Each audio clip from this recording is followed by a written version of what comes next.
and all of that, and where we are today, just so that Mr. Ogboru can vote. Mr. Ogboru, let me take the question on Nigeria being the poorest.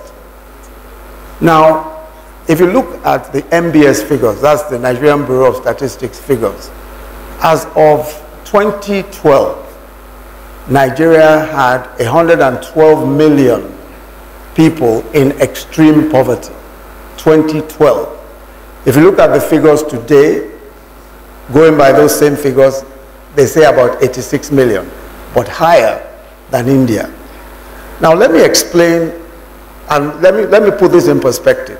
From 2010 to 2014, Nigeria earned the highest ever from oil revenues. In 4 years, Nigeria earned 383 billion. Yet, poverty figures went from about 82 million to 112 million in 2012. And the numbers continued. That's the reason why we had a poverty problem. Unfortunately, with the resources we had, poverty was not addressed. Poverty doesn't disappear overnight. When people are poor, they remain poor unless the government does something about it. Nothing was done despite the highest revenues in our history. In 3 years of our own government, 3 years, 94 billion is what we made from oil revenues. Compare that to 383 billion. Oil at some point was 110 to 114, and we had poverty figures of 112. Now, what did we do from the point of view of the economy to alleviate poverty? We started the largest program for social investment in the history of this country. That's why we have the conditional cash transfers. We're giving the poorest people in our country today 5,000 naira every month. We're only able to give about, we're hoping we'll be able to give about 1 million to start with. But in order to prevent stark poverty and malnutrition, we're doing our homegrown school feeding.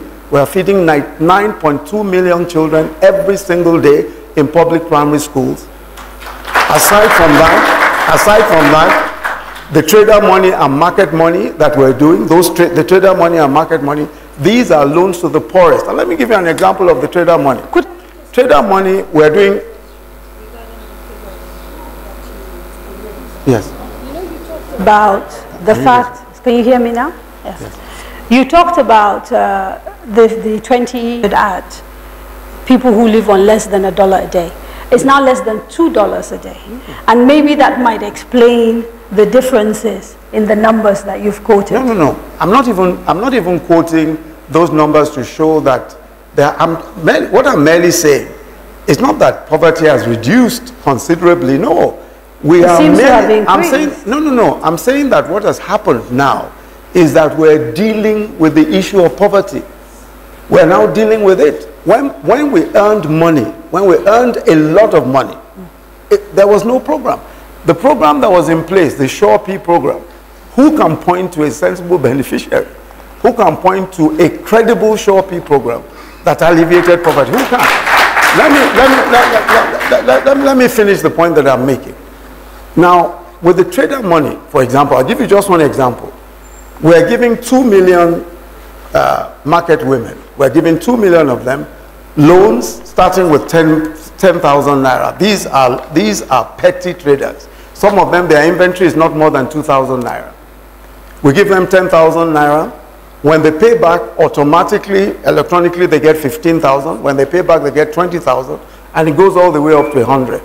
And we're going to give 2 million people. All of that is 20 billion naira. Just 20 billion naira. Now let me tell you what. There was a government in this country where 292 million US dollars was withdrawn weeks to the elections. Weeks to the elections. Another 40 billion was withdrawn weeks to the election. We have all the evidence. We've shown the evidence. Poverty at that time was still at 112. Today we're spending a mere 20 billion for 2 million people. If you calculate just $100 million, that today's money is 36 billion naira. If they had spent that 36 billion naira more people would have moved out of poverty before we took office in 2015. Okay, So let us not talk. So when we talk about poverty today, you can't, India had a plan to get its people out of poverty. That's how come India has even overtaken us. The first plan to get people out of poverty, a credible plan, is what we have in place. We're spending 500 billion. We're spending 500 billion in our budget. Poverty doesn't disappear. You've got to deal with it. And that's exactly what we're doing. We are dealing with it on a daily basis. We have a credible program. We're ensuring that that program works. And that's how it's done.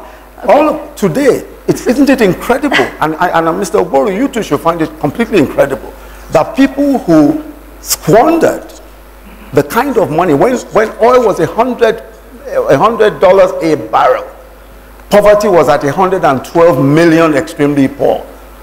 Those same people today come and ask the sorts of questions and say, oh, but we're still poor. We're poor because nobody took the trouble to get people out of poverty. Okay. And that's what we're doing today.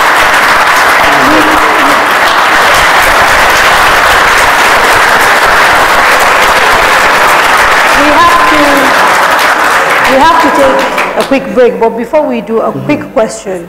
Again and again, when we talk to